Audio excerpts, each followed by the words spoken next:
Oke, kita lanjut di video kedua, yaitu pembahasan tentang service ini ada apa aja sih dan untuk apa aja gitu. Kalau di video satu sudah menjelaskan tentang konsep cara kerja dari server virtualisasi hingga ke klien, sekarang kita akan coba bagaimana atau apa yang dijalankan oleh server di sini, ya. Kita akan buat lembaran baru di bawah sini, ya. Saya coba garis, yaitu service.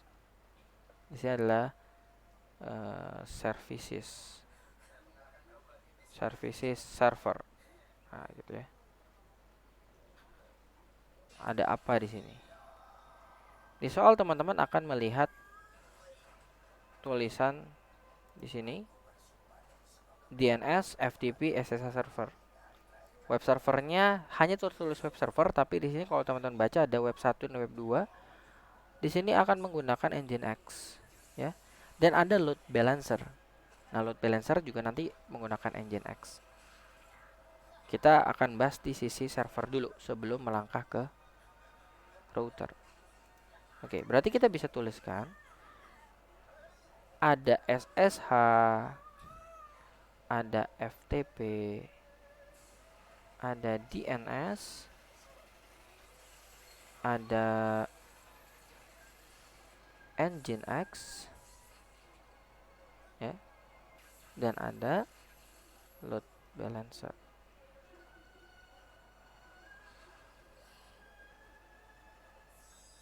Ada ini, ya. Nginx ini atau web server ya, mohon maaf. Jadi ada SSH, FTP, DNS, web server, dan load balancer. Berarti ada 5 services yang ada di server yang harus bisa diakses oleh klien nantinya.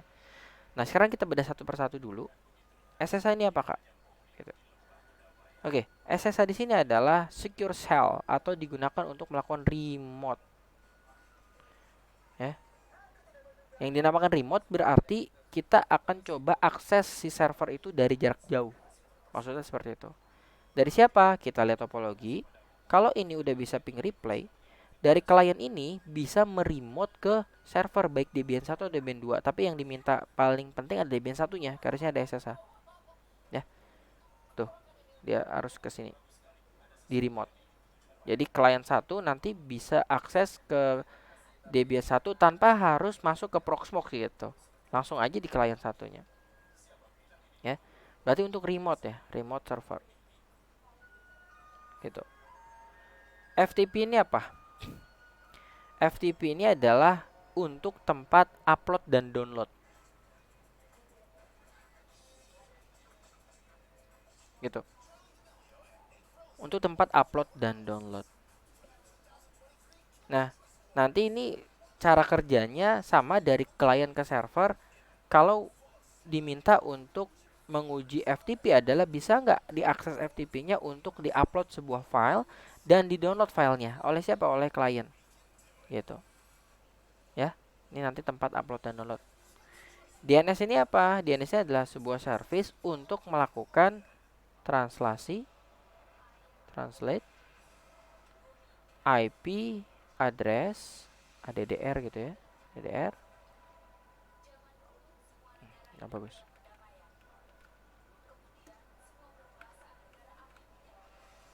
Oke. IP ADDR ke domain. Gitu. Dia akan tugasnya melakukan translate atau penerjemahan alamat IP address ke alamat domain. Domainnya siapa? IP-nya siapa? Ini timbul pertanyaan. IP address-nya siapa? Domainnya siapa? Cek di soal.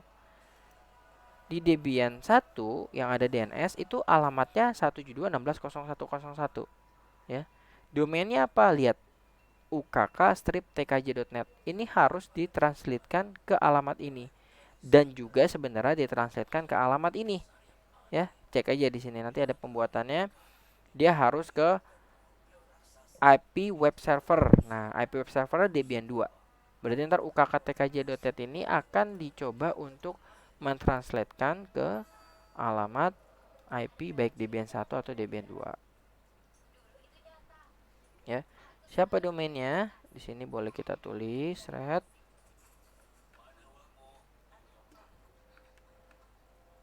Tulis dulu.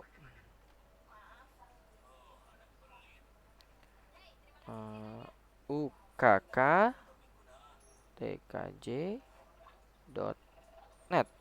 Ini domainnya.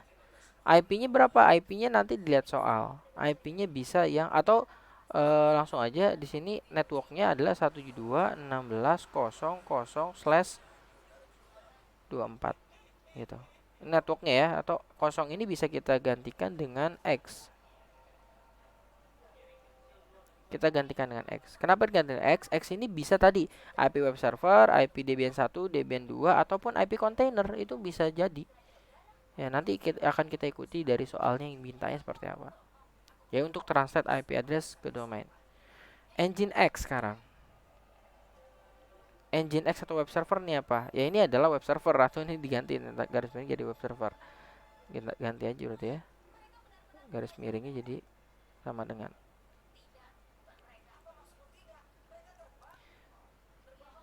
Jadi Nginx adalah web server yang tadi saya dijelaskan di video 1, itu adalah Nginx 1, Nginx 2.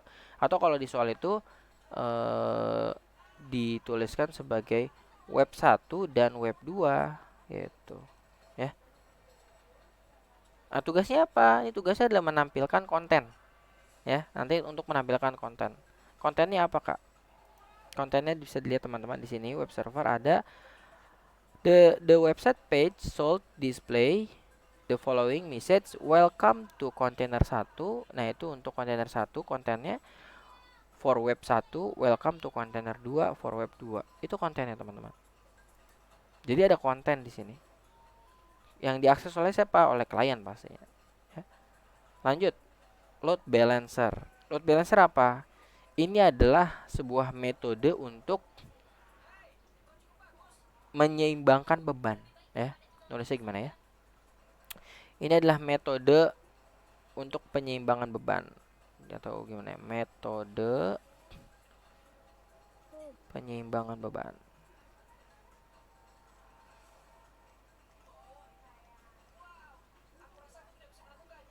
Beban apa?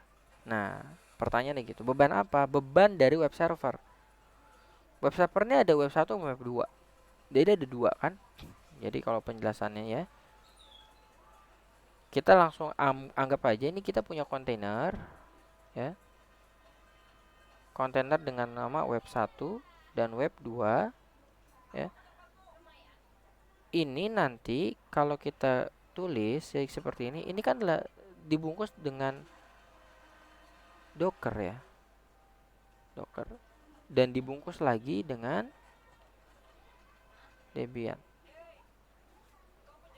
Nah, ketika ada klien mengakses Debian 2, tentunya Debian 2, dia nggak tahu sebenarnya di baliknya itu ada berapa server atau ada berapa kontainer. Nah, kan kalau kita di sini ada 2 kontainer, web 1 dan web 2. Nah, di sisi inilah ya. Tadi kenapa kalian bilang nggak tahu? Karena nanti outputnya si klien itu ya, ini dibuat batas ya. Nanti kalau di topologi nanti ada klien. Ini kliennya laptop. Dia hanya mengobrol dengan Debian 2 gitu. Tidak langsung ke web 1 dan ke web 2. Nah, Debian 2 ini kalau kita lihat di soal itu domainnya adalah www.ukk.tkj.net. Depan ada www.ukk.tkj.net. Itu ke Debian 2. Tapi Debian 2 inilah yang nanti akan menyalurkan permintaan klien itu ke mana? Kontainer 1 dan kontainer 2. Disalurkanlah permintaannya ke sini. Gambar. Dan ke sini. Nah, gitu ya. Web 1 dan web 2 disalurkan ke Debian 2 dan klien itu melihat Debian 2 ini ada 2. ada web 1 dan web 2 dengan tampilan welcome to container 1, welcome to container 2. Nah, teknik yang menyalurkan ke web 1 dan web 2 ini dinamakan load balancer atau penyeimbangan beban. Gitu, teman-teman. Ya. Load balancer ini nanti menggunakan teknik yang dinamakan round robin. Jadi ini bisa disimpulkan di sini ada round robin. Ada round robin. Ini nama metode teknisnya. Round robin itu yang akan menyimbangkan beban antara web 1 dan web 2 bisa bergantian tampilnya bergantian ke sisi klien. Jadi pas dia cari www.ukktk.net keluar web 1. Pas di refresh keluar web 2, refresh keluar web 1. Itu seperti itu. Bergantian penyeimbangan beban ya. Gitu. Inilah sisi yang akan dibahas sampai ke konfigurasi di server.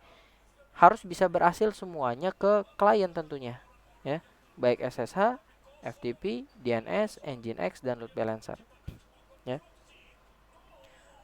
Nah, itu video kedua kita menjelaskan tentang service-servicenya ya, gitu. Tapi belum selesai sampai sini, kita akan bedah lagi ya. Coba bentar.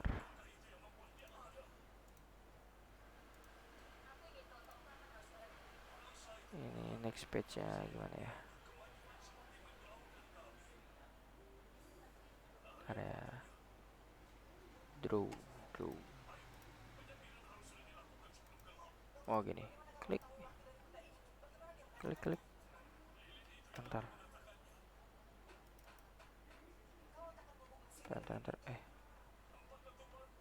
Oh, nggak bisa. Berarti bentar, kakak kalian dulu. Kita harus berubah.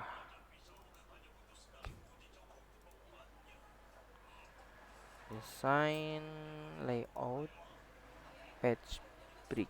Nah ini dia. Next page, klik. Next page. Ya.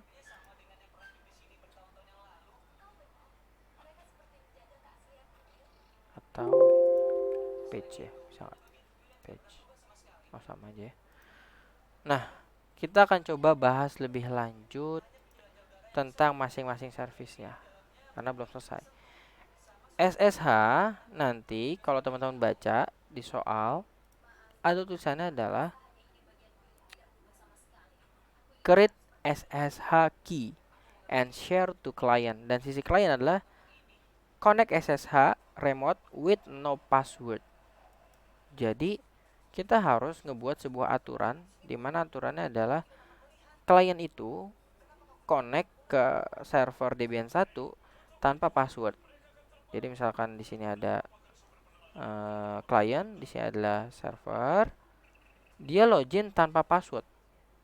Gitu. Pada saat dia SSH, alamatnya adalah 172.16.0.101, enter, masuk deh, langsung enter, langsung masuk gitu, tanpa ada permintaan password. Nah, gimana caranya? Prosesnya adalah di sini ada SSH key. Ya. Di sini dia menggunakan key. Key itu berarti kan kunci ya. Nah, passwordnya itu diganti dengan kunci.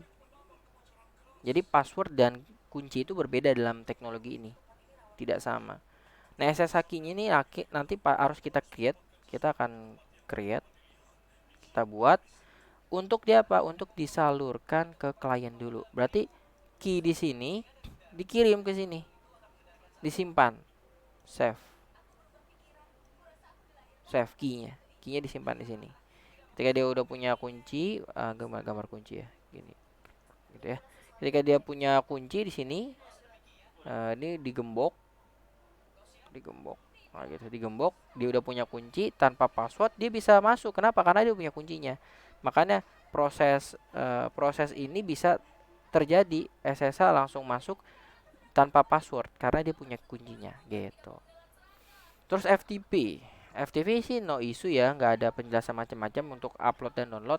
Mungkin kakak jelaskan yang DNS aja. Nah, DNS itu tadi kan translasi ya. Si klien ini dia bisa ping ke, langsung aja. Dia bisa ping www terpisah lagi.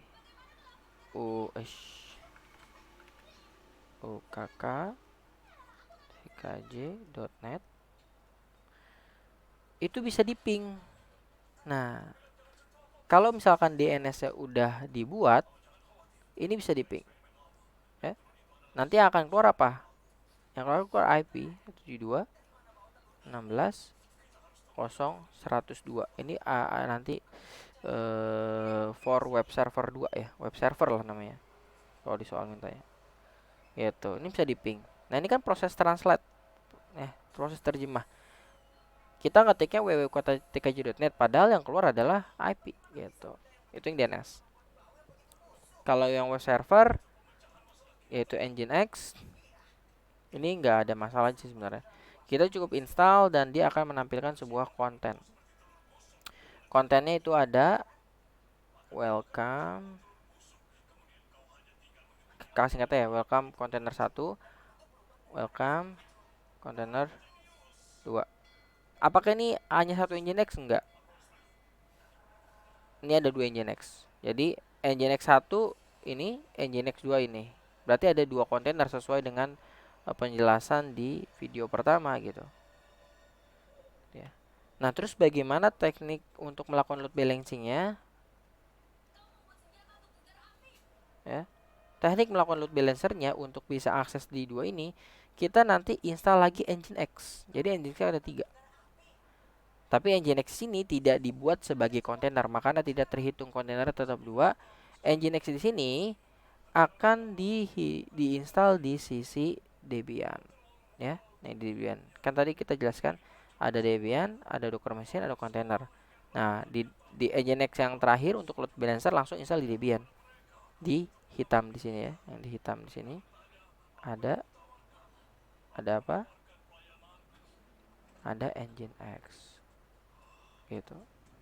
Di sini ada Nginx, ada Nginx, sini ada Nginx. Jadi Nginx-nya ada 3, 2 di kontainer, 1 di kakak nyebutnya sebagai host. 1 di host. Jangan host deh. 1 di Debian gitu ya.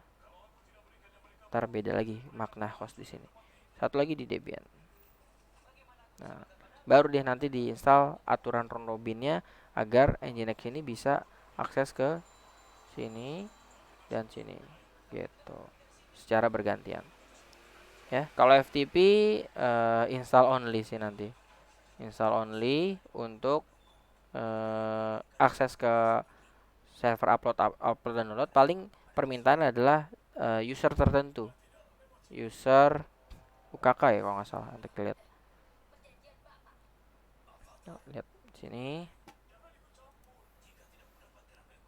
ya, server user UKK. Configure and install FTP server with user UKK pas 123. Jadi permintaan soal hanya FTP ini nanti akan diinstal menggunakan UKK user ya. Dah. Ya, video kedua ini hanya menjelaskan servisnya ini untuk apa. Nah, ini servisnya untuk ini semua ya. Di video ketiga nanti kita akan mulai masuk bagaimana caranya konfigurasi, tapi mulai dari akses Proxmox-nya dulu.